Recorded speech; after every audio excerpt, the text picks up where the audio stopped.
Make sure it's on. Okay, I think it's on. I might it's on.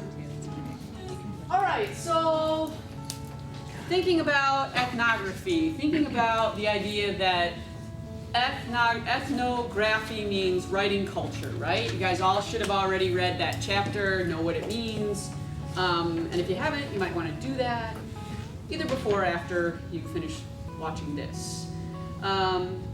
In order to really think about that, in order to become a conscious writer of culture, there's a couple terms that I want to introduce to you today in order to get you to a way of thinking about how it is you're observing and how it is you're thinking about writing about the culture you're going to talk about. Okay, so those two words are worldview and mindset. Okay, so worldview, we'll start with that one. I'll put mindset up there in a minute. Back up there. Okay. Worldview. All right, so first thing, basic definition, worldview. A shared perspective of or on, whatever you want to say, reality. Okay. So again, it's your view of the world, but the distinction we're really going to hammer here today is that it's what you all share. You share a view of the world, right? Okay, so how do we think about this, or how do we want to talk about this? Often you can start to think about worldview based literally and specifically upon your geographical location, if you will, where you are. And what that's going to, and your perspective on reality really boils down to coming to understand what it is that people believe. What are commonly understood beliefs, because those beliefs, they're what make up our reality. Make sense? Probably, right? Sort of? I don't know. Okay. So worldview. So how do we think about this? Well, I think about the fact that, here we go, it's really bad. Oh, what's that? A really terrible drawing of the United States. Okay, really terrible, because that's really more like that. Yeah, you get the idea. La la la. Okay, so we think, what are our beliefs? What do we believe? How do we believe it? How do we function in society? Your geographical location, does that change how and what you believe in? You ever thought about this before? Yeah? So if you say, we're gonna work, let's see, which direction do I want to work in? If I work from the notion of this classroom right here. Here you are in this classroom. We happen to be at Columbia College Chicago, and I can start to ask you, what are the commonly held beliefs you guys have about something like education, right? So what do you guys believe about education?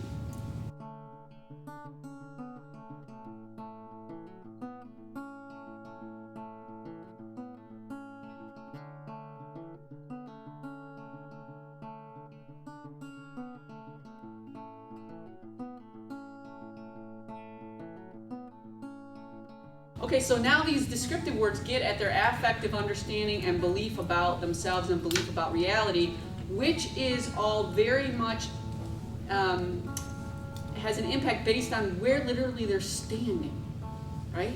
Think about this, like where you literally are positioned. So when you're positioned, you know, at New York City, and there's a famous cover of the New Yorker that, what's his name? Solvers? Whatever. It's where you have, you know, 9th Avenue, 10th Avenue, or whatever, and then their view of the world. The New Yorker's view of the world. Do you understand what I'm saying, right? So it's very limited. They're very insular. They think they are the center of the world, and there's nothing else beyond it, right? Okay. So city people are believing like this. In the Midwest, we're gonna say this makes you like non-city now. So we're a Midwestern city, and we say, oh, we're polite. Anybody have another word? Are we friendly, or just polite? It seems like there's some sort of tolerance or acceptance. For? Well, I laughed when Cameron said weather. Like, people here tolerate things.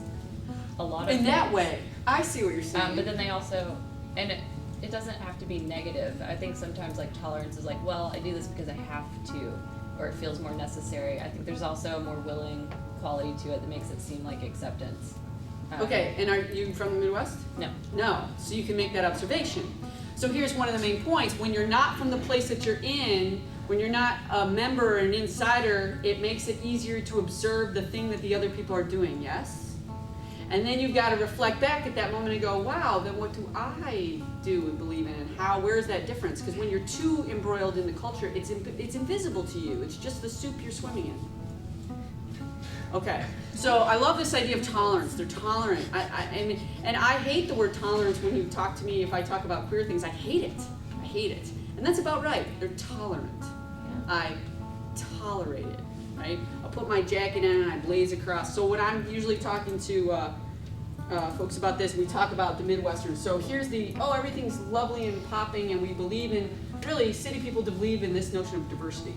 Midwesterners believe in simplicity. They believe in rural simplicity. They believe in family. They believe in food. Literally, they believe in it, right? Lots of it. And we have in huge abundance of it. We can see that in things like county fairs and state fairs. But we believe in these things, and we sort of believe in these things, and part of it is because of the weather. Right? So anybody here from the Midwest? Okay. So, Midwesterners, keep your hands up. All right. I have friends. I still have friends with people from high school. Keep your hand up. I still am friends with people from junior high. I'm still friends with people from grade school. I'm still friends with people from kindergarten. There you go. That's a Midwesterner right there. And all they did was hang out with the same people all the time. You're talking about familiarity. And the coat thing, I really think part of this is it's freezing outside. And I put my head down and I run to the next building. Really, I go to somebody's basement. And I sit inside the same basement playing video games, eating Cheetos, all the way through my childhood, right? It's part of my life. And so then you're polite and you're friendly, or you're polite, but you're not necessarily friendly. What I mean is you're not going to make new friends. In 1860-something, this guy, Alexis de Tocqueville, was hired, the French government wanted him to come over and figure out, the first project was to come over and figure out why the American prison system was so good. Yes, true. 1860s, it was pretty awesome. 1850s. So he did that project. And then while he was here, anybody know this name? Alexis de Tocqueville? Anybody heard it? No? Okay. Your history. So anyway, he was invited to come over for that. While he was here, he kept looking around and thinking, God, these Americans are so weird. So strange, so different from we Europeans. And what he did was he coined the phrase individualism. Alexis de Tocqueville coined this phrase, and what it means, it does not mean, oh look, I wear these cool pants or this cool shirt, which it's not individuality. That's not what it means. Individualism is the notion that a drive almost to set yourself literally, physically apart from other people, to embody a kind of continually lived manifest destiny. And that's kind of how we behave as collective Americans. And from that, we get a bunch of our notions of what it means to be number one, what this word means, why we would go into certain wars, and even when you guys don't agree with what the decisions are being made in Washington, even when you're not like, yeah, I'm all for that, you are completely aware of the logic, the rhetoric, and the discourse in which that argument has been formed. Make sense? So some points in history you're like, yeah, well, that was a really good idea to go bomb them. But this one, no. Unless you're a complete pacifist, and then that does, again, that makes you sort of an outlier. All right. So worldview. So when we're thinking about this for your projects, you want to kind of consider, do the people in the room share a worldview? And if so, what is that worldview? And if they really don't, there's a wide range of a diverse worldview in the room, how does that change the space? So this is worldview. So this is what we all share. Now the thing is, even in that,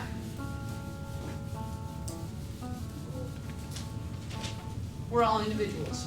And then now that's when and how and where I use this term, mindset. This is an individual perspective of reality.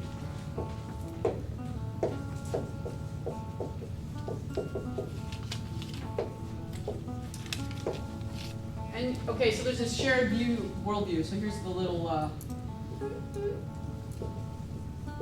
visual that we use to describe this. Now, a lot of these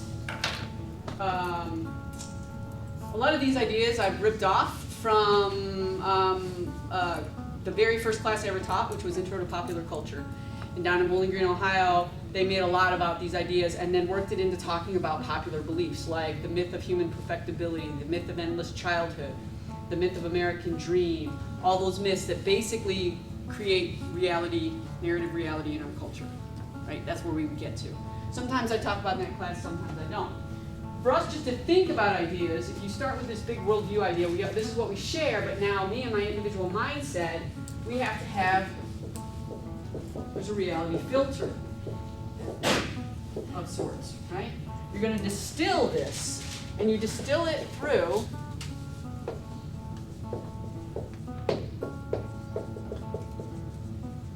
your own personal experience, what actually happens to you, and the environment in which you specifically exist. And here's where you want to become aware of your own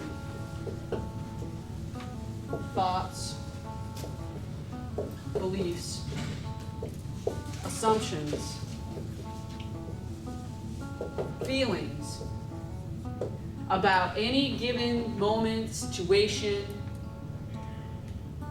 and then go back and think about what about your environment or experience led you to believe in something or led you to sort of like brought up that feeling in you. Is this making sense, right? So that you're going, well, it's not just natural. It's not just a natural thing to believe something is good or bad. Somehow that whole thing got created for you. Experience. So when you think about these things, one of the things we think about is, I say it in terms of SES, demographic, your own demographics. So everyone in here has a demographic, is a demographic, correct? A list of demographical characteristics or whatever. So in our culture they are age, excellent, gender, race, socioeconomic status, education level, and then some of the unwritten ones are things like, to me, like height, right? Size,